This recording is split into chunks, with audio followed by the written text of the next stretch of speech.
하나님 말씀 열왕기상 10장 9절 말씀과 디도서 2장 1절에서 10절 말씀을 읽겠습니다. 당신의 하나님 여호와를 송축할지로다. 여호와께서 당신을 기뻐하사 이스라엘 왕위에 올리셨고 여호와께서 영원히 이스라엘을 사랑하심으로 당신을 세워 왕으로 삼아 정의와 공의를 행하게 하셨도다 하고 아멘. 우리 신약성경 디도서 2장 1절에서 10절까지 말씀을 우리 한 절씩 돌아가며 교독하겠습니다. 2장 1절을 제가 읽겠습니다. 오직 너는 바른 교훈에 합당한 것을 말하여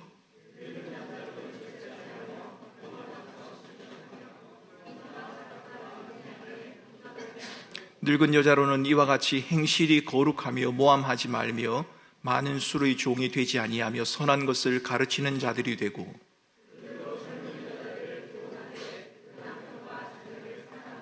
신중하며 순전하며 집안일을 하며 선하며 자기 남편에게 복종하게 하라. 이는 하나님의 말씀이 비방을 받지 않게 하려 함이라. 범사에 내 자신이 선한 일에 본을 보이며 교훈에 부패하지 아니함과 단정함과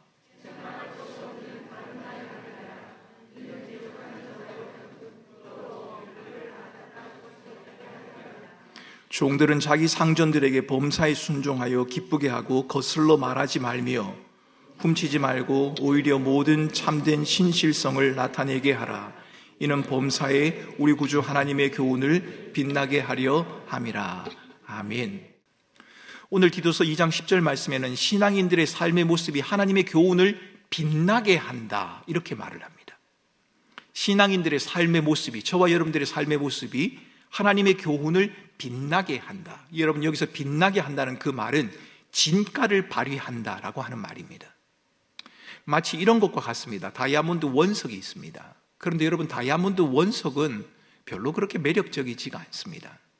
잘 모르는 사람은 그 다이아몬드 원석을 발견을 해도 이것이 참 가치 있는 돌이구나라는 것을 잘 모릅니다. 그런데 이 다이아몬드 원석을 다듬고 가공해서 여러분의 손에 맞는 멋있는 반지를 만들었습니다.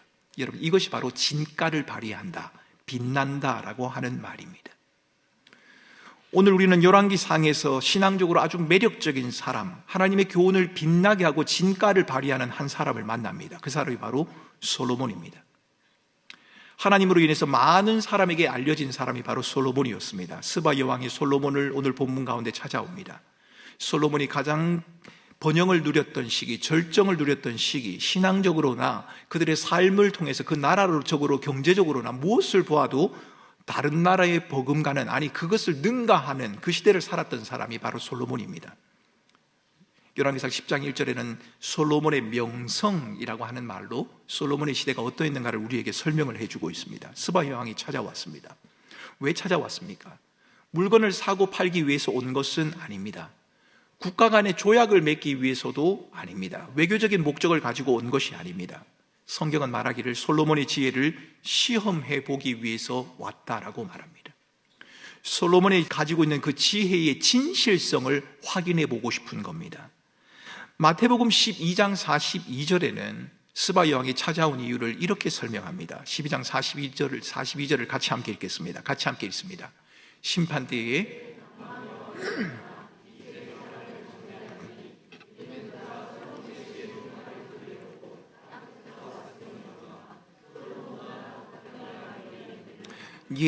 스바 여왕이 찾아온 이유는 솔로몬의 지혜로운 말을 듣고 자신도 지혜로운 사람이 맞지만 솔로몬의 그 지혜를 배워서 자신이 좀 더 지혜로운 사람이 되고 싶어서 온 겁니다. 솔로몬의 지혜가 탐났기 때문입니다. 배우고 싶었기 때문입니다. 그런데 여러분, 스바 여왕의 마음은 솔로몬의 명예뿐만 아니라 하나님의 크신 이름 여호와에게도 관심이 있었다고 오늘 본문은 말합니다. 스바 여왕은 하나님을 잘 알기를 원했습니다. 남쪽 아라비아, 에티오피아 해안 근처에 있는, 지금으로 말하면 예멘 가까운 곳에 위치한 나라가 스바입니다. 여러분, 솔로몬이 거기까지 자기가 소문을 냈을까요? 지금처럼 SNS가 발달했다면 가능할 겁니다. 유튜브가 있다면 솔로몬이 지혜를 발휘하는 그 장면들을 영상으로 송출을 하면 아마 스바까지, 아니 이집트까지, 에티오피아까지, 아프리카까지 다 번져갈 수가 있었겠죠. 하지만 그렇지가 않았습니다. 어떻게 이 스바 여왕이 솔로몬의 소문을 들을 수 있었을까요? 이유는 한 가지일 겁니다. 사람들의 입소문을 통해서 들었을 겁니다. 그것밖에 없었으니까요. 솔로몬을 경험했거나 아니면 솔로몬에서 대해서 들었던 사람이 입을 통해 전해서 스바 여왕에게까지 들려진 겁니다. 사람들에 의해서 알려진 사실, 여러분 신약 성경 여러 곳에서 기술되고 있습니다. 마가복음 1장 28절에도 예수의 소문이 온 갈릴리 사방에 퍼졌다. 마태복음 9장 31절에도 그들이 나가서 예수의 소문을 온 땅에 퍼뜨렸다. 데살로니가전서 1장 8절에도 하나님을 향하는 너희의 믿음의 소문이 각각 퍼뜨려졌다라고 말하고요. 사도행전 11장 26절을 봐도 안디옥에서 하나님의 말씀을 가르치고 사람들로부터 그리스도인이라 일컬음을 받았다. 우리가 그리스도인이라고 하자라고 한 것이 아니라 그 안디옥에 있는 사람들이 소문을 듣고 야, 이 사람들을 그리스도인이라고 불러야겠다, 그리스도에게 속한 사람이다 라고 말을 해준 것입니다. 사람들의 입소문을 통해서 복음이 전해지는 것, 이것은 매우 중요합니다. 내가 믿음이 있다, 내가 그리스도인이다 라고 말하는 것 중요합니다. 그런데 더 중요한 것은 다른 사람이 그 믿음을 인정해 줘야 합니다. 여러분 스스로가 나는 괜찮은 사람이다 착각일 수 있습니다. 나는 믿음이 있는 사람이고 성실한 그리스도인이다, 여러분의 주관적인 판단일 수 있습니다. 다른 사람이 여러분을 어떻게 보느냐, 여러분 이것이 중요합니다. 솔로몬의 소문을 듣고 찾아온 스바 여왕은 자신이 들은 소문이 사실이란 것을 알게 되었습니다.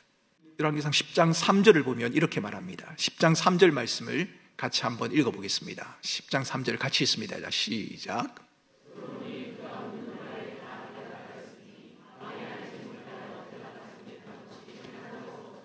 예, 묻는 것마다 솔로몬이 다 답을 했습니다. 막힘없이 답을 했습니다.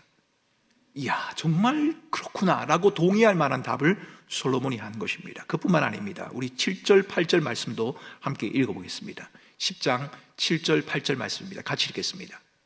내가 그 말들을 믿지 아니하였더니 이제 와서 친히 본즉 내게 말한 것은 절반도 못 되니 당신의 지혜와 복이 내가 들은 소문보다 더하도다. 8절도 있습니다.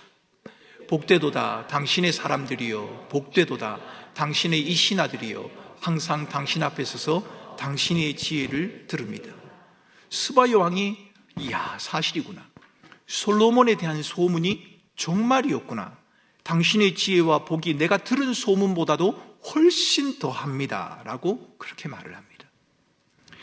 여러분, 오늘 솔로몬을 향한 이 스바 여왕의 고백을 들으면서 저와 여러분들과 교회가 세상에 비치는 모습을 한번 견주어 보면 좋겠습니다. 세상 사람들이 교회에 와서 저와 여러분들을 바라보고는 뭐라고 말할까요? 역시 내가 들었던 소문보다 훨씬 더 사실이로구나, 이렇게 말할까요? 여러분, 그렇지 않는 것 같습니다.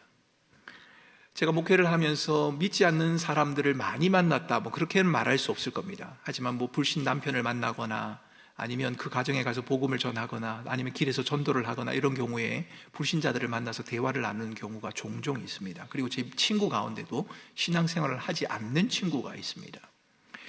그런 사람들의 말을 들어보면 이렇습니다. 예수장이 참 별 것 없네. 말을 잘하는 사람을 만나면 이렇게 말하는, 너 교회 다니지? 무슨 말인가요? 말을 잘한다는 겁니다. 예수 믿으나 안 믿으나 똑같네. 기대했는데 기대를 능가하는 것이 아니라 오히려 기대했는데 실망하고 시험에 들 때도 있다라는 그 말, 여러분 그것이 바로 오늘 저와 여러분들을 향한 그런 말들이 아닌가 싶습니다. 여러분, 스바 여왕이 솔로몬을 향해서 한 말, 저는 이 말이 참 그립습니다. 만약 교회를 향해서, 성도들을 향해서 믿지 않는 사람들이 들었던 소문보다도 훨씬 더 탁월하구나, 역시 교회로구나, 역시 그리스도인이구나, 여러분 우리가 이런 소리를 들을 수 있다면 얼마나 좋겠습니까? 더 놀라운 것은 스바 여왕이 솔로몬을 있게 한 여호와 하나님을 찬양하고 있다는 겁니다. 솔로몬 너 참 대단하다 이렇게 말할 뿐만 아니라 솔로몬을 바라보면서 그 솔로몬을 있게 한 그 하나님이 정말 위대한 분이다라고 찬양을 하고 있습니다. 여러분, 저와 여러분들이 읽었던 9절의 말씀이 다른 사람이 아니라 스바 여왕이 노래하고 있는 고백이라는 것을 여러분 아셔야 합니다. 우리 9절 말씀을 다시 한번 읽어보겠습니다. 열왕기상 10장 9절 말씀을 같이 읽겠습니다. 당신의 하나님 여호와를 송축할지로다. 여호와께서 당신을 기뻐하사 이스라엘 왕위에 올리셨고 여호와께서 영원히 이스라엘을 사랑하심으로 당신을 세워 왕으로 삼아 정의와 공의를 행하게 하셨도다 하고, 여러분, 이 고백을 스바 여왕이 했습니다. 어떤 분은 보고 이 고백이 스바 여왕이 했기 때문에 스바 여왕은 그리스도인이었을 것이다 라고 말하는 사람도 있습니다. 하나님을 믿는 사람이었을 것이다. 그러나 확실하지 않습니다. 스바 여왕이 신실한 신자가 되었다거나 하나님의 은혜의 진리를 깨닫고 그렇게 살았다고 하는 성경의 기록이 없기 때문에 우리는 스바 여왕이 신실한 그리스도인이다, 신자다라고 확실히 그렇게 말할 수는 없습니다. 하지만 이 고백만을 볼 때는 마치 성도가 고백하는 것과 같습니다. 하나님이 너를 있게 하였다. 하나님이 너에게 지혜를 더하셨다. 하나님이 너를 사랑하사 왕으로 세우셨다. 여러분, 우리에게 이런 고백이 있을 수 있다면 얼마나 좋을까요? 아니요, 뿐만 아니라 우리를 바라보는 세상 사람들의 고백이 이러하다면 얼마나 좋을까요? 하나님이 너를 과연 여기까지 오게 하셨구나. 우리는 여기서 솔로몬의 인격의 탁월함이나 솔로몬의 능력의 탁월함에 주목하지 않도록 여러분 우리가 주의해야 합니다. 솔로몬이 탁월한 사람이 맞습니다. 그러나 솔로몬의 지혜, 솔로몬의 탁월함에 주목한다면 우리는 성경을 절반만 이해하고 절반은 이해하지 못하는 실수를 범하게 됩니다. 우리는 솔로몬의 최후를 잘 알지 않습니까? 솔로몬은 하나님의 은혜의 계시를 의지하는 자리에서 멀어져 버렸습니다. 그 이후의 말입니다. 그리고 자신의 지혜와 통찰력을 의지하는 자리로 나아가고 말았다는 겁니다.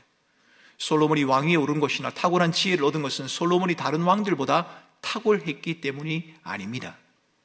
솔로몬이 지혜를 가질 수 있었던 한 가지 이유는 하나님의 약속과 은혜가 솔로몬에게 머물러 있었기 때문에 그런 것입니다.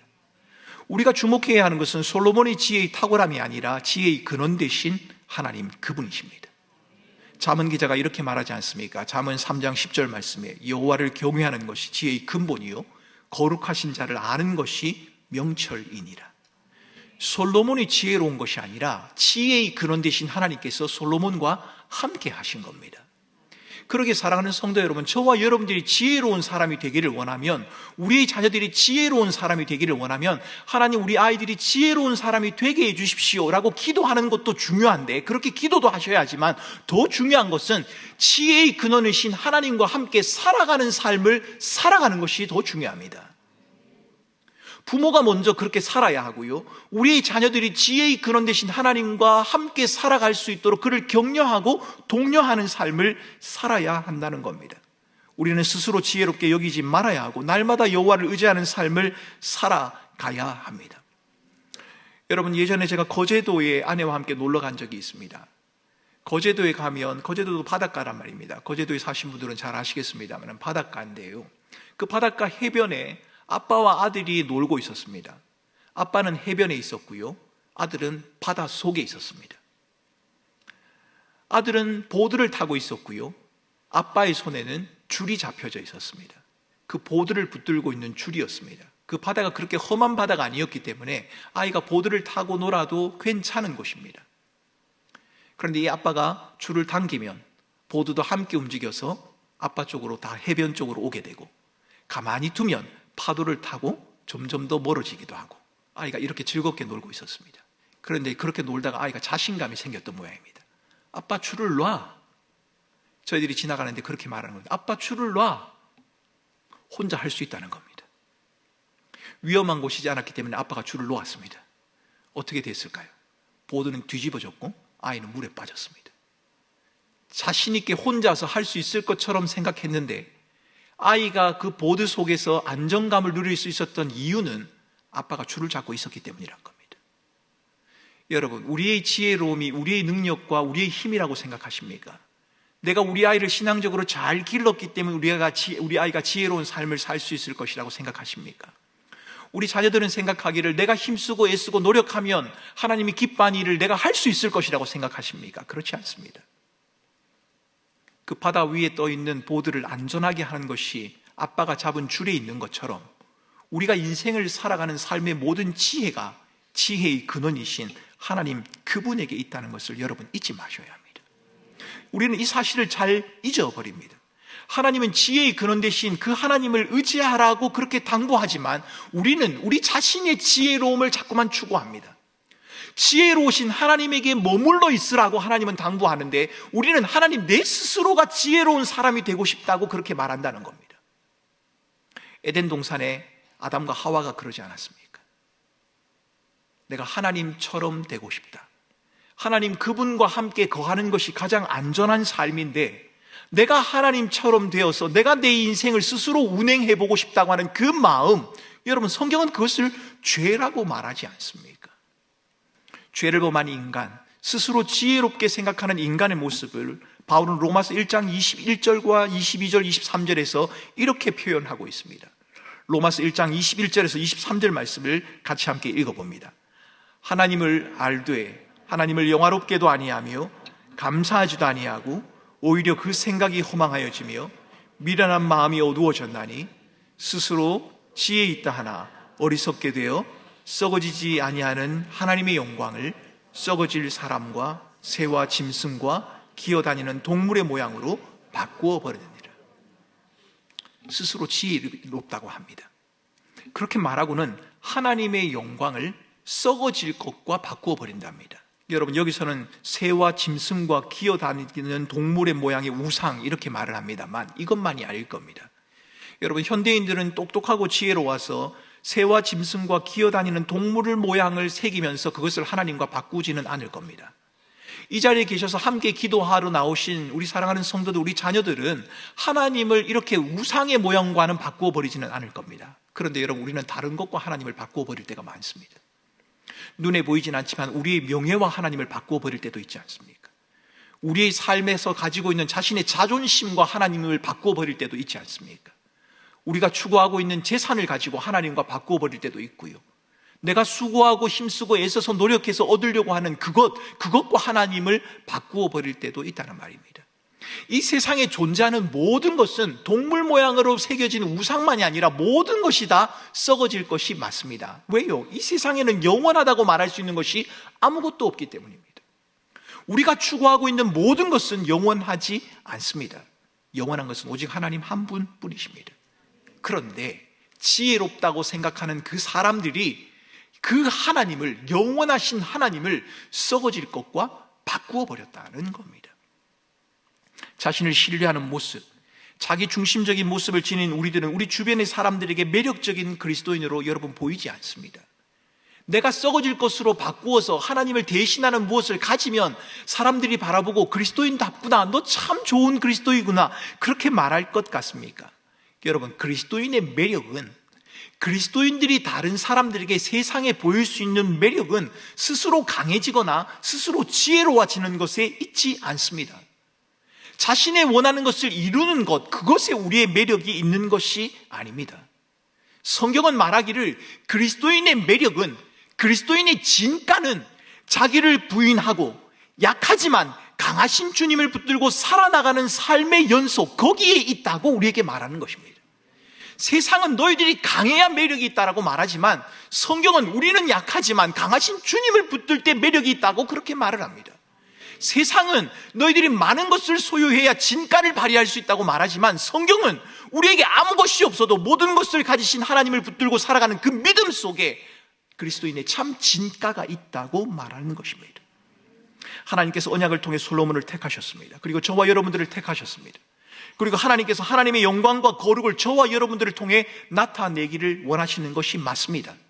솔로몬이 탁월했기 때문에 왕이 된 것도 아니고 솔로몬이 탁월한 사람이었기 때문에 지혜로웠던 것도 아닙니다. 하나님께서 그를 지혜롭게 하셨고 하나님께서 그를 왕으로 삼아주신 것이 맞습니다. 그렇다면 택함을 받은 우리들은, 하나님의 부르심을 받은 저와 여러분들은 아무렇게나 우리의 원함대로 살아도 된다는 말입니까? 그렇지 않습니다. 솔로몬을 보십시오. 솔로몬이 지혜로웠습니다. 그런데 그만 타락의 길을 향하여 걷지 않습니까? 솔로몬만 그럴까요? 우리도 방심할 수 없습니다. 하나님의 언약과 택하심, 하나님의 주권과 우리를 구원하신 하나님의 그 구원의 능력에는 부족함이 없습니다. 전혀 부족함이 없습니다. 하나님의 구원이 취소되거나 없던 것으로 하는 그런 하나님이 아니십니다. 하지만 택함을 받은 우리들, 구원을 받은 우리의 마음속에는 여전히 죄성이 남아 있습니다.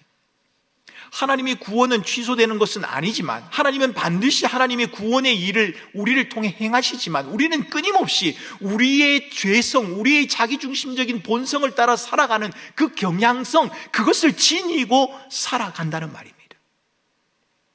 그래서 바울은 빌립보서 2장 12절 말씀에 빌립보 교인들을 향해서 이렇게 말한 적이 있습니다. 빌립보서 2장 12절 말씀을 같이 함께 읽겠습니다. 같이 읽습니다. 그러므로 사랑하는 자들아, 너희가 나 있을 때뿐 아니라 지금 나 없을 때에도 항상 복종하여 두렵고 떨림으로 너희 구원을 이루라. 여러분, 구원은 누구를 통해 이루는 건가요? 저와 여러분에게 주어진 구원이 누구를 통해 이루어진 것입니까? 누구를 통해 이루어졌죠? 예수님을 통해 이루어졌습니다. 그런데 오늘 성경은 뭐라고 말합니까? 너희 구원을 이루라. 그럼 구원을 우리가 이룬다는 것인가요? 그런 말이 아닙니다. 구원은 그리스도를 통해 이루어지는 것이 맞습니다. 우리의 힘과 능으로 할 수 있는 것이 결코 아닙니다. 예수 그리스도를 통해서만 우리가 구원을 누릴 수 있습니다. 그럼에도 불구하고 바울이 오늘 빌립보 교인들을 향하여 항상 복종하여 두렵고 떨림으로 너희 구원을 이루라 라고 하는 그 말은 달리 번역하면 그리스도를 통해 이루신 구원에 어울리는 삶을 신중함으로 나타내라 라는 그런 말입니다. 달리 말하면 구원받은 자다운 삶을 살아가라 라고 하는 것입니다. 여러분, 무엇을 어떻게 해야 구원받은 자다운 삶을 살아갈 수 있습니까? 저와 여러분들이 무엇을 어떻게 해야 그리스도의 구원의 진가를, 그 빛나는 영광을 우리가 드러낼 수 있습니까? 여러분, 오늘 디도서는 그 답을 우리에게 제공해 주고 있습니다. 구원의 복음, 그 복음의 진가를 드러내기 위해서, 그 구원에 어울리는 삶을 살아가기 위해서 우리가 해야 할 것들이 많이 있을 겁니다. 하지만 오늘 디도서에서는 몇 가지를 우리에게 당부를 하고 있습니다. 오늘 디도서 본문에서 바울은 디도를 통해서 바른 교훈에 합당한 것을 말하라, 그리고 가르치라, 그리고 권면하라, 이 세 가지 당부를 하고 있습니다. 합당한 것을 말하고 가르치고 권면하라라고 말입니다. 가르치는 것이 믿는 바와 일치해야 한다고 그렇게 말합니다. 여러분, 성경 공부 많이 하시는 줄 압니다. 그런데 그 배우는 그것이 여러분의 삶과 일치하도록 애를 쓰셔야 합니다. 여러분, 매주 설교를 듣지 않습니까? 듣는 것으로 그치는 사람은 야고보 기자가 말하기를 자기 얼굴을 거울에 비춰서 본 다음에 뒤돌아서서 그 모습을 잊어버리는 사람과 같다라고 그렇게 말을 합니다. 그 사람은 자기를 속이는 자라고 그렇게 말을 합니다. 하나님의 말씀을 듣는 것에 그치지 않고 듣는 것을 하나님의 말씀으로 살아내는, 그러니까 배운 바와 가르치는 것과 우리의 믿는 것이, 우리의 살아가는 그 삶의 모습이 일치하도록 애를 써야 한다는 겁니다. 달리 말하면 우리의 삶은 믿음을 담아내는 그릇과 같다라고 말할 수 있는 겁니다. 여러분, 우리가 그릇이라면 이 그릇 속에 그리스도의 복음을, 그리스도의 가르침을 담아내는 겁니다. 특별히 오늘 디도 기자는 우리에게 디도서에서, 바울은 디도서를 통해서 우리에게 뭐라고 말하느냐 하면 말하는 것에 주의할 것을 말합니다. 바른 교훈에 합당한 것을 말하라. 말하라. 말을 잘한다고 해서 그 사람이 믿음이 좋은 사람일까요? 말을 잘하는 사람이 인격이 훌륭한 사람일까요? 꼭 그렇게는 말할 수 없습니다. 말을 잘하면 믿음이 없는 사람이다, 그렇게도 말할 수 없습니다. 여러분, 철로역정에 수다쟁이라고 하는 사람이 나옵니다. 철로역정이라는 책을 여러분, 특별히 우리 주일학교 친구들은 한 번쯤 꼭 읽어보면 좋겠는데요, 만화책으로 된 것도 있습니다. 거기 보면 수다쟁이라고 하는 친구가 나옵니다. 멀리서 이렇게 보니까 너무 멋있어 보였습니다. 그런데 가까이 갔더니만 그 사람이 너무 흉한 모습을 하고 있었습니다. 이게 바로 수다쟁이입니다. 말만 할 뿐이며 그의 삶에는 믿음의 실체가 없었습니다. 입으로는 복음의 생명을 말하는데 심령에는 복음으로 인한 변화가 없다는 겁니다. 말은 그럴듯한데 내면에는, 그의 삶에는 아무런 변화가 없다는 겁니다. 여러분, 말을 잘하는 것 좋습니다. 그런데 잘 말하는 것이 더 중요합니다. 말을 잘한다, 말을 유창하게 한다, 말을 능수능란하게 한다, 여러분, 이것도 좋습니다. 그런데 잘 말하는 것이 더 중요합니다. 여러분, 잘 말하는 것이 어떤 것일까요? 여러분, 말그릇이라고 하는 책이 있습니다. 성경은 아닙니다. 성경 이야기는 아닌데요, 제가 이 말끝이란 책을 예전에 설교를 인용하기 위해서 한번 읽어보면서 이야, 이건 참 성경의 가르침이다. 이 저자가 예수 믿는 사람인지 아닌지는 모르겠지만 정말 성경이 우리에게 말하는 내용을 참 잘 요약했다라는 느낌이 들었습니다. 이 말끝이라는 책에 나오는 잘 말하는 것은, 잘 말하는 사람은 세 가지의 모습을 가지고 있는 사람입니다. 첫 번째는 말에서 마음과 진심이 느껴지는 사람입니다. 그 사람과 말을 하면 그 사람의 말 속에서 마음이 느껴집니다. 두 번째는 많은 말을 하지 않지만 꼭 필요한 말을 조리 있게 하는 사람입니다. 세 번째는 적절한 때에 입을 열고 정확한 순간에 침묵하는 사람입니다. 제가 이렇게 말하니까 야, 나는 잘 말하는 사람이 되기는 텄다. 이미 이렇게 마음에 단정을 하시는 분이 계실 것 같습니다만, 여러분, 제가 다시 한번 말씀을 드리겠습니다. 말에서 마음과 진심이 느껴지는 사람, 많은 말을 하지 않아도 꼭 필요한 말을 조리 있게 하는 사람, 적절한 때에 입을 열고 정확한 순간에 침묵하는 사람. 여러분, 이 사람이 바로 잘 말하는 사람입니다. 말을 잘하는 사람은 유창하게 하는 사람이라고 한다면 이 사람은 마음을 울리는 말을 할 줄 아는 사람입니다. 말 한마디도 품격이 느껴지는 그런 사람 말입니다. 그 사람의 말을 보면 그 사람의 인격을 알 수 있고, 그 사람의 말을 하는 모습을 보면 그 사람이 정말 성실한, 신실한 그리스도인이구나를 느낄 수 있는 그런 사람 말입니다. 우리의 신앙과 인격을 말에 담는 훈련 절대적으로 필요합니다. 그래서 성경에서도 말하는 것은 더디해야 하고 듣는 것은 속히 해야 한다, 그렇게 말하지 않습니까? 저와 여러분은 후회할 말을 덜 할 수 있으면 좋겠습니다. 말 때문에 사람을 잃지 않았으면 좋겠습니다. 그러기 위해서는 우리의 입을 지켜야 합니다. 왜 말을 신중히 해야 합니까? 왜 인격 속에 말을 담는 훈련이 필요합니까? 왜냐하면 그 말 속에 믿음의 본질인 삼위 하나님에 대한 믿음이 묻어나기 때문에 그렇습니다. 오늘 10절을 다시 말했습니다. 우리 구주 하나님의 교훈을 빛나게 하려 함이라. 우리 구주 예수 그리스도, 우리 구주 하나님, 그분의 교훈을 빛나게 하려 함이라. 여러분, 그리스도의 교훈은 조금도 손상이 없습니다. 손색이 없습니다. 부족함이 없습니다. 그럼에도 불구하고 왜 세상 사람들에게 그리스도의 복음이 감동을 주지 못하는 걸까요? 아마도 우리의 말이 미숙함 때문이 아닌가 싶습니다. 우리가 너무 많은 말들을 하기 때문에, 우리의 말들 속에 진심이 느껴지지 않기 때문에,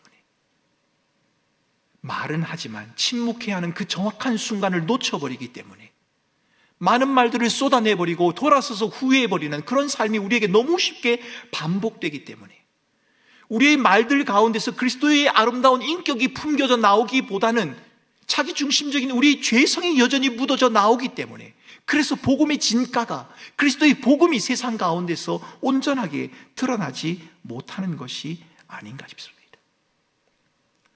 말에 대한 실수가 많은 사람만 훈련이 필요한가요? 그렇지 않습니다.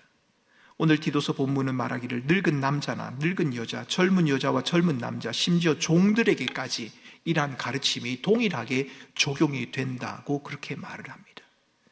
여러분, 저는 설교자이지만 어르신들에게 어떻게 살아가야 하실지에 대해서 설교할 때 사실은 굉장히 좀 부담이 됩니다. 저보다 많은 인생을 사신 어르신들에게 세상은 이렇게 살아야 합니다, 제가 어떻게 그렇게 말할 수 있겠습니까? 참 어려움이 있습니다. 나이 드신 어르신들을 대하지만 그럼에도 저보다 훨씬 더 삶의 경륜이 있고 경험이 풍부하신 어른들에 대해서 삶에 대해, 인생에 대해 권하고 가르치고 책망한다는 것, 여러분, 저는 늘 부담스럽습니다. 어르신들을 권면하고 책망하는 일도 어렵지만 젊은이들을 향한 권면과 책망은 쉽겠습니까? 여러분, 이것도 쉽지가 않습니다. 젊은이들을 향해서 권면하고 책망한다? 말에 대해서 어떻게 말을 한다? 여러분, 이것도 쉽지가 않습니다. 간섭받기 싫어하고 자신의 모든 일이 중심이 되어야 하는 그런 젊은이들에게 무엇을 가르친다는 것, 여러분, 쉽지가 않단 말입니다. 더구나 책망하고 야단한다는 것, 보통 어려운 일이 아닐 겁니다. 아직도 가야 할 길이 멀지만 마치 그 길을 다 간 것처럼 생각하고 있는 젊은이들에게 우리가 무슨 조언을 해주고 무슨 충고를 해줄 수 있단 말입니까? 어르신들을 권면하고 책망하는 것도 어렵고 젊은이들을 향해서 권면하고 책망하는 것도 어렵기는 마찬가지입니다. 그러면 젊은 여성들은 어떻습니까? 본문에서는 젊은 여자들에게 여유를 즐기고 자기 만족을 추구하는 문화생활, 취미생활을 하라 그렇게 말하지 않습니다. 여러분, 제가 예전에 사역을 할 때 젊은 부부들을 대상으로 특히 부인 되신 분들을, 여성들을 데리고 사역을 많이 한 적이 있습니다. 사실은 남성들을 향한 사역도 한 적이 있습니다. 저희 교회에서도 마더와이즈를 하지 않습니까? 예전에 제가 마더와이즈를 한 10여 년 동안 인도를 했었는데요. 그걸 하면 거기 참석하신 분들이 대부분이 이제 이런 말씀들을 하시더라고요. 목사님, 제가 결혼만 하지 않았더라면 제가 이렇게 살고 있지는 않을 겁니다. 제가 제 인생을 제가 왜 이렇게 살고 있는지 모르겠습니다. 저도 이게 이게 잘 나갈 수 있는데 왜 이런지 잘 모르겠습니다. 대부분의 분들이 그렇게 말씀을 하시더라고요. 그런데 여러분, 오늘 본문에서는 그런 여성들을 향해서 그래, 맞다, 너희들의 인생의 꿈을 펼쳐라 이렇게 말하면 좋을 텐데 그렇게 말하지 않는단 말입니다. 여러분들이 별로 듣고 싶지 않아 하는 가정에서의 삶을, 남편에 대한 삶에 대해서 그렇게 말한단 말입니다. 여러분, 제가 마더와이즈에 대해서 이야기하니까 그는 파더와이즈는 하지 않았느냐? 했습니다. 했다가 문을 닫았습니다. 제가 이 사역을 하면서 양육 프로그램들을 개설을 해서 문을 닫은 적이 한 번도 없는데 파더와이즈를 개설했다가 문을 닫았습니다. 3주 정도를 하다가 4주 차에 제가 깊은 고민을 하면서 이 파더와이즈를 계속 해야 할까 말아야 할까 고민을 하다가 이 파더와이즈 하시는 분들을 다 모아두고 같이 이야기를 나누면서 이 파더와이즈는 여기서 멈추는 게 좋겠습니다. 다른 프로그램이 필요할 것 같습니다 라고 해서 그냥 남성 1박 세미나 하루 동안 그냥 잠을 자면서 같이 지내면서 좀 이야기를 합시다 라고 해서 그냥 파더와이즈는 문을 닫고 1박 세미나를 했습니다. 그 이유는 파더와이즈에서 중요한 것이, 마더와이즈도 마찬가지입니다만, 이 나눔이 중요하거든요.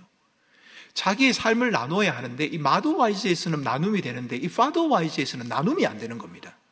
이 남성분들이 모여서 나눔을 하라고 했더니만 누가 이렇게 말을 하니까 자꾸 가르치려고, 그게 아니고 그게 아니란 말이에요. 김 집사님, 그렇게 하면 안 돼요, 이렇게 해야 되는 거지 라고 자꾸만 이렇게 가르치려고 하다 보니까 점점 언성이 높아지고 잘못하면 싸울 것 같은 그런 모습이 보이는 겁니다. 그래서 제가 파더와이즈는 그만하는 게 좋겠다라고 문을 닫았습니다. 문을 닫고 남성 1박 세미나 하루 동안 잠을 자고 같이 지내면서 같이 한번 이야기를 나눠보자, 그렇게 해본 적이 있습니다. 여러분, 제가 남성들을 탓하려고 하는 것이 아니고요, 오늘 여성들을 향해서 하고 있는 말들에 귀를 기울여 보라는 말입니다. 결혼한 여성으로서 너무 많이 들어서 더 이상 듣고 싶지 않는 그 이야기를 지금 바울은 디도서를 통해서 하고 있습니다. 남편과 자녀를 사랑하고 남편에게 복종하고 집안일을 잘 해라. 만약 제가 주부들에게 집안일을 잘 하세요라고 설교하거나 아마 여러분들에게 남편을 존중하세요라고, 안 그래도 이번 주일날 제가 그렇게 설교를 해야 되는데, 그렇게 말하면 어떻게 그 설교를 듣는 분들은 참 우리 목사님도 시대에 뒤떨어진 목사님이다 이렇게 말씀하실런지도 모르겠습니다. 어떤 분들은 성경의 가르침은 시대적인 산물이기 때문에 오늘날에는 잘 적용이 안 된다라고 말하는 분도 계실 것이고, 사도의 가르침을 현대사회의 필요성에 맞게 현대식으로 바꾸어서 해석을 해야 한다라고 주장하는 분들도 계실 겁니다. 성경이 말하는 바를 권하고 가르치고 책망하기 어려운 시대를 살아가고 있는 것이 사실입니다. 어르신들에게도 마찬가지고 젊은 남성, 젊은 여성에게도 마찬가지입니다. 권하고 가르치고 책망하는 것이 어려운 것, 젊은 남자도 예외가 아닙니다. 남성으로서, 남편이자 아빠로서 본을 보인다는 것, 여간 힘든 일이 아닐 겁니다. 본문 2장에서는 젊은 남성에게 선한 본을 보이라 이렇게 말을 하거든요. 이렇게 말하면 남성분들 하실 말씀이 많지 않겠습니까? 본을 보일 시간이 있어야 보이지요. 하루 종일 제가 분주하게 살아가는데, 제가 가정을 위해서 이렇게 열심히 일하는 것만으로도 버거운데 본을 보이라는 그 말이 제게는 너무 힘들고 어려운 요구입니다 라고 말하지 않겠습니까? 안팎으로 어려움에 처한 현실 속에 살아가는 젊은 남성들에게 선한 일에 본을 보이라는 요구는 멀고 먼 희망처럼 보일 뿐일 겁니다. 목사님, 제가 시간이 있으면 제가 그렇게 한번 해보겠습니다. 제가 좀 여유가 있으면 좀 그렇게 해보겠습니다. 그렇게 말하지 않겠습니다. 그렇게 생각하는 젊은 남성들을 권하고 가르치고 책망한다는 것 쉽지 않을 겁니다. 아마도 디도서 오늘 본문에서 가장 권하고 가르치고 책망하기 쉬우면서도 어려운 대상이 있는데 그것은 아마 종일 겁니다. 오늘 본문에서는 종에 대해서도 말하거든요. 이 종이 누구인가 학자에 따라서 해석이 좀 다르긴 합니다. 이 종은 가정교사요 보모라고 주장하는 분들도 있고, 어느 정도 자유를 가지고 있는 종이다라고 해석하는 분들도 있습니다. 하지만 이 종이라고 하는 단어가 가정교사를 말하는 것이든 어느 정도의 자유를 가진 종을 말하는 것이든 아니면 노예를 말하는 것이든 간에 분명한 것은 이들에게는 자유가 한정되어 있고 주인에게 속해 있다는 사실입니다. 자기 마음대로 무엇을 할 수 없습니다. 그들은 주인의 소유입니다.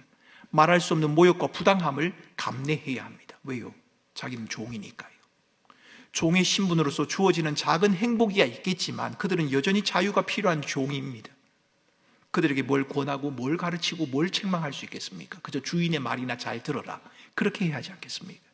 종에게 별로 권하고 가르치고 책망할 것이 없다고 생각할 수도 있고, 종이니까 가르치고 책망하기 쉽다고 반대로 생각할 수도 있습니다.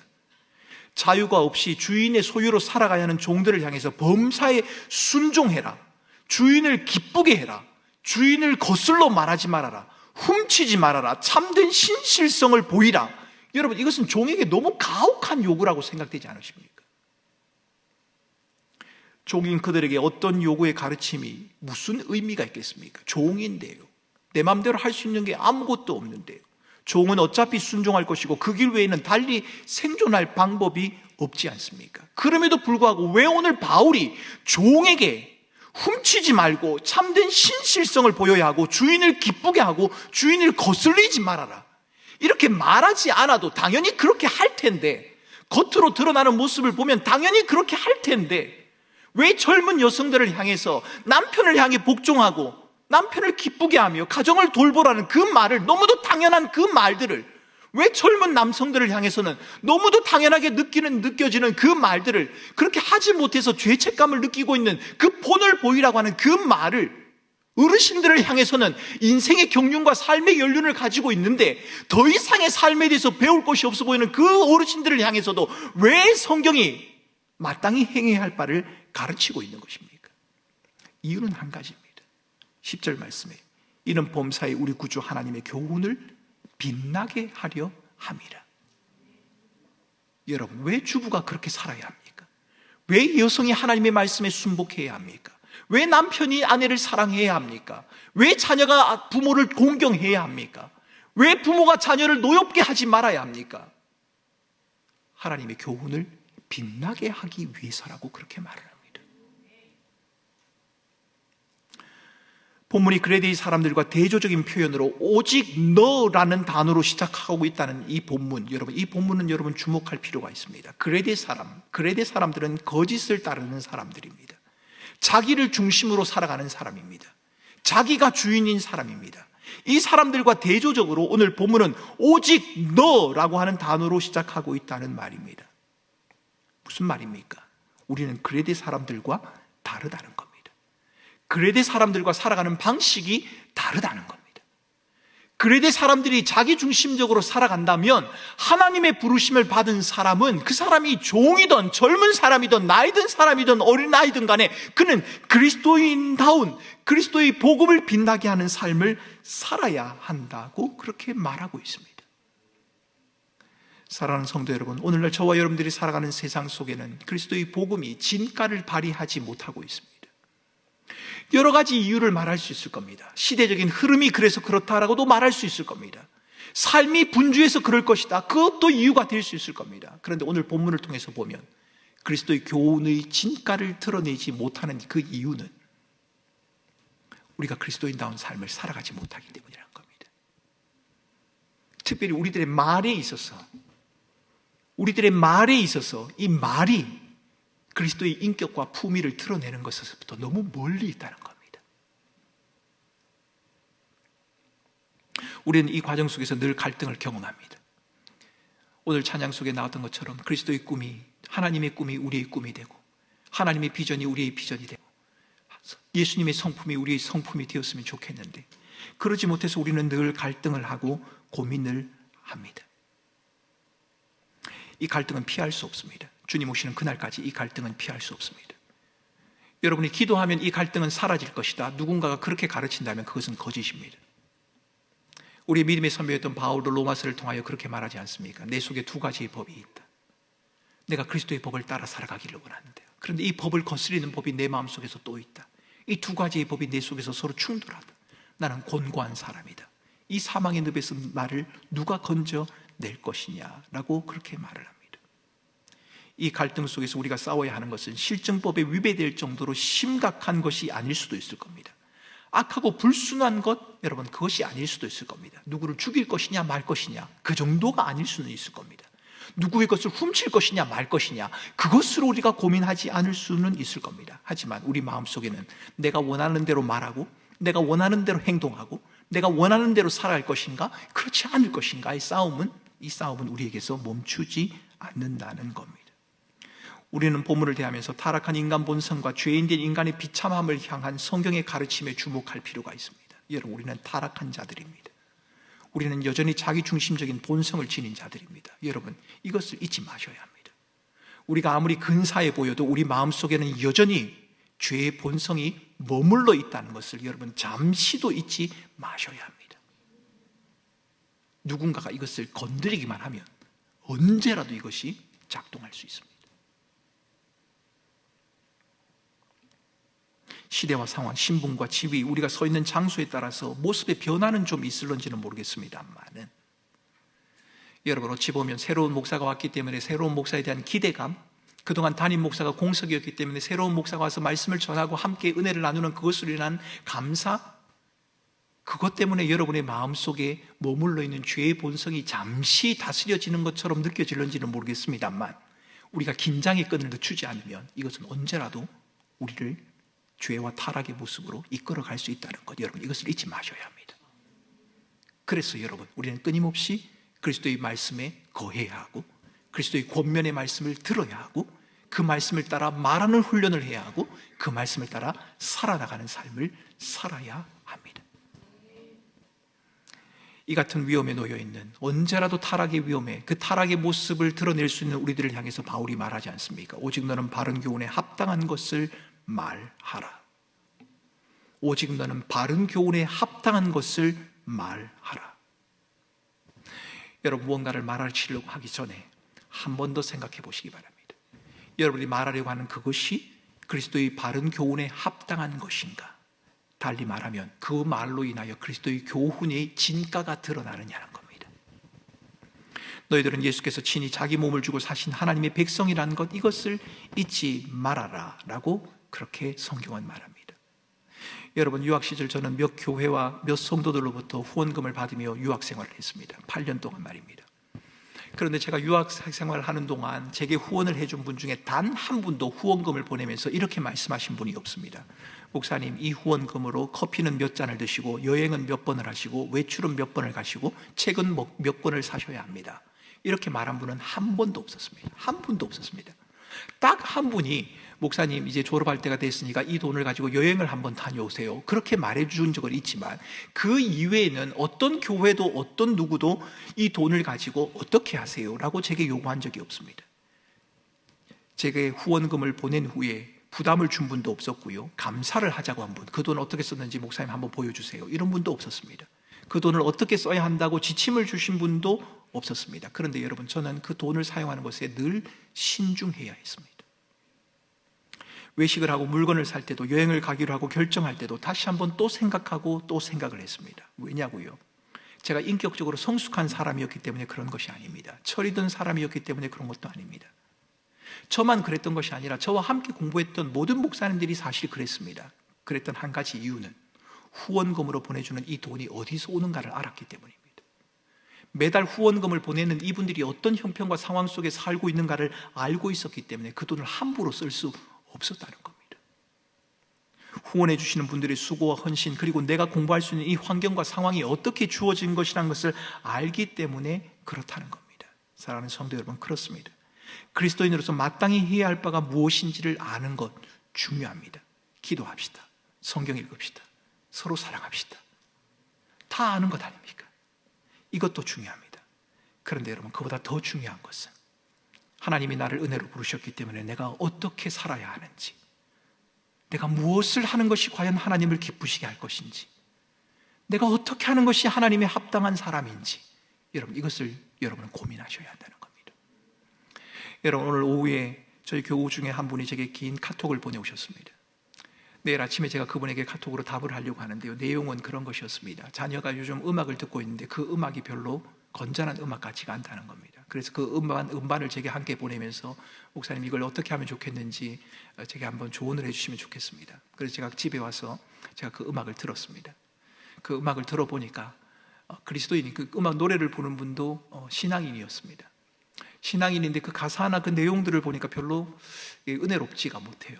그래서 아이들이 이게 듣지 않는 게 좋겠다. 근데 단순히 듣지 말라고 한다고 해서 아이들이 듣지 않을 게 아니지 않습니까? 몰래 들을 수도 있지 않습니까? 그래서 이걸 어떻게 제가 답을 할까 제가 고민을 했습니다. 여러분, 아이들에 대한 질문, 음악 한 가지만 들겠습니까? 여러 가지 고민이 있을 겁니다. 아이에게 이걸 보여줘야 하나? 이걸 사줘야 하나? 이렇게 허락을 해야 하나? 말아야 하나? 여러분, 부모님들에게는 수만 가지의 고민이 있을 겁니다. 그 질문 하나하나에 대해서 모든 답을 다 줄 수 있을까요?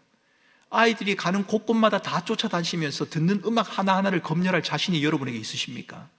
아이들이 읽는 책 하나하나 그 한 권 한 권이 무엇인지 여러분 손으로 다 검열한 다음에 아이들에게 보여줄 수 있겠습니까? 물리적으로도 불가능합니다. 물론 우리가 할 수 있다면 그렇게 해야 할 겁니다. 하지만 더 중요한 것은 우리 아이들에게 우리가 어떤 사람인지, 우리에게 베푸신 하나님이 어떠한지, 하나님의 은혜를 받은 사람이라면 우리가 어떻게 살아야 하는지, 여러분 그것을 가르쳐야 하는 것이 먼저가 아닌가 싶습니다. 바울이 고린도 교회에 음식에 문제가 있었을 때 이렇게 말을 합니다. 그래, 나는 음식을 먹을 수 있다. 제사상에 드려졌던 음식이라도 나는 먹어도 괜찮다. 아무렇지도 않다. 그러나 나와 함께하는 누군가가 내가 음식을 먹는 것을 보고 실족을 한다면 나는 차라리 그 음식을 먹지 않겠노라. 그렇게 말을 합니다. 그러면서 바울은 우리에게 세 가지 삶의 원리를 이야기합니다. 첫 번째, 내가 선택하려고 하는 그것이 너에게 기쁨과 유익이 되느냐. 두 번째, 내가 선택한 그것이 너와 함께하는 다른 사람에게도 유익과 기쁨이 되느냐. 마지막 세 번째, 너가 하려는 그것이 하나님에게 오름이 되느냐, 하나님에게 기쁨이 되느냐. 여러분, 음악에 관한 질문을 하신 부모님에게도 같은 대답이 적용될 수 있을 것이라고 생각합니다. 그 아이에게 물어야 할 겁니다. 내가 그 음악을 듣는 것이 너에게 기쁨과 즐거움이 되느냐. 당연히 그 아이가 말할 겁니다. 예, 좋아요. 괜찮습니다. 첫 번째. 두 번째 질문, 그 음악이 너와 함께하는 다른 사람과 부모들에게도 기쁨과 즐거움이 되느냐. 아이는 조금 고민을 할 겁니다. 이 음악 너무 좋아. 너도 한번 들어봐. 엄마 아빠 이 음악 한번 들어보세요. 너무 좋은 음악이에요. 세 번째, 그 음악이 하나님이 들었을 때 그래 참 좋은 음악이구나, 이럴 수 있을까? 여러분, 어쩌면 우리 아이들에게 삶의 원리를 가르쳐야 하는 것이 아니겠습니까? 성경은 우리의 인생에 대한 규칙, 모든 것을 말해주지 않습니다. 우리가 어떻게 살아야 하는지, 어떻게 결정해야 하는지, 무엇을 판단해야 하는지 성경은 모든 것을 다 가르쳐주지 않습니다. 그러나 유학 시절 제가 후원금을 받으며 그 돈을 보낸 사람들의 형편과 상황을 알고 있기 때문에 늘 신중하고 진중하게 살려고 했던 것처럼 저와 여러분들도 그러해야 한단 말입니다. 오늘 본문 가운데서 그래서 신중하게라고 하는 단어를 2번이나 사용하고 있습니다. 너희들은 신중하게 하라. 신중하게 하라. 너희들이 하고 싶은 대로 하지 말고 그것이 너희에게 기쁨이 되느냐 유익이 되느냐를 생각하라. 그리고 너 다른 사람에게도 그것이 기쁨과 유익이 되는지를 생각하라. 마지막으로 하나님께 영광과 기쁨이 되는지를 생각하라 라고 그렇게 말을 합니다. 기부왕으로 알려졌던 게이츠 부부에 대한 이야기를 하고 오늘 말씀을 마무리하려고 합니다. 게이츠 부부가 받은 질문 가운데 가장 많이 받은 질문이 이것이랍니다. 당신의 돈을 나눠주는 진짜 이유가 무엇입니까? 당신들이 얻는 이득은 무엇입니까? 돈을 나눠줌으로 인해서 얻는 이득이 무엇입니까? 라고 물었습니다. 그러자 게이츠 부부가 이렇게 대답했답니다. 우리는 이것이 중요하고 보람이 있으며 우리가 자라난 방식과 일치하기 때문에 이 일을 합니다. 이것이 중요하고 보람이 있으며 우리가 자라난 방식과 일치하기 때문에 이 일을 합니다. 이 말씀을 여러분에게, 저와 여러분에게 적용해서 말씀드리고 싶습니다. 저와 여러분들이 하는 모든 일들이 중요하고 보람이 있으며 하나님께서 우리에게 가르쳐 주신 삶의 방식과 일치하기 때문에 그 일을 하고 계십니까? 우리는 오늘 이 질문 앞에 서야 합니다. 왜냐하면 우리가 어떻게 살아가느냐, 어떻게 말하느냐 하는 것은 단순히 나와 다른 사람과의 관계뿐만 아니라 하나님의 교훈을 빛나게 하느냐, 그렇게 하지 못하느냐와 직결되는 문제이기 때문입니다. 사랑하는 성도 여러분, 하나님께서는 저와 여러분들을 세상의 빛으로 부르셨다고 말합니다. 빛을 통해서 어두움을 밝히기를 원하신다고 말씀하십니다.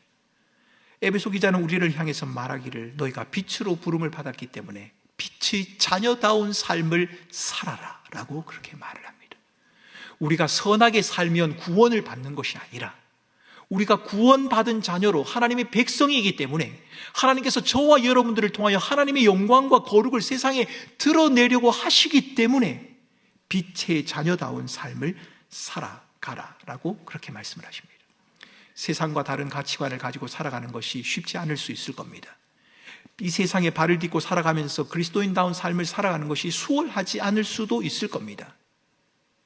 자기중심적인 본성을 가진 우리가 우리의 본성을 그리스도의 십자가에 못 박고 그리스도 그분을 주로 고백하며 믿음으로 살아간다는 것도 쉽지 않을 수도 있습니다. 그것은 어쩌면 고난일 수 있습니다. 왜요? 하고 싶은 걸 하지 말아야 하고 주님이 원하시는 걸 해야 하기 때문에 그게 고난이지 않습니까? 내가 하고 싶은데 못하는 것, 여러분 이게 고난입니다. 다른 게 고난이 아닐 겁니다. 그래서 주님은 우리에게 말씀하시기를 믿음으로 사는 자는 고난의 길을 걷는 자들이다. 그런데 여러분 기억하시기 바랍니다. 고난 이후에는 하나님이 주시는 영광이 있습니다. 우리는 그 영광을 바라보며 살아가는 것입니다. 하나님이 저와 여러분을 빛으로 부르셨다는 이 사실을 기억하며 빛의 자녀답게 살아가는, 그래서 그리스도의 교훈을, 하나님의 교훈을 정말 세상 가운데 멋있게 드러내는 우리 사랑하는 꿈꾸는 교회 모든 성도들이 되시기를 주님의 이름으로 축원합니다.